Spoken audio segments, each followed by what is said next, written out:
কাতারে উৎসবমুখর পরিবেশে আজিজিয়াতে উদ্বোধন করা হয়েছে feather white laundry and dry wash centre.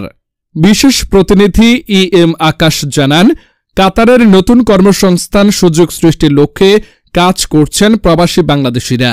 তারই ধারাবাহিকতায় গতকাল উদ্বোধন করা হয়েছে laundry and dry wash centre.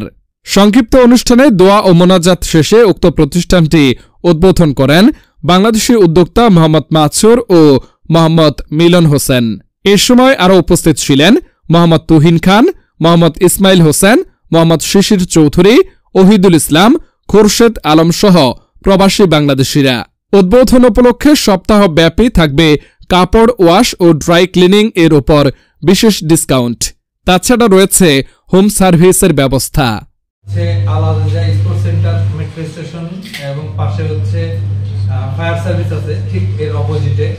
আপনারা সবাই আমন্ত্রিত এই প্রতিষ্ঠানে, এবং আমাদের এই প্রতিষ্ঠানে 24 আওয়ার সার্ভিস চালু আছে, থাকবে ইনশাল্লাহ, এবং সর্বোচ্চ সহযোগিতা করার জন্য আমরা চেষ্টা করব এবং সর্বোচ্চ বাংলাদেশি প্রতিষ্ঠান হিসাবে ইনশাল্লাহ বাংলাদেশিদের জন্য সর্বোচ্চ চেষ্টা করব।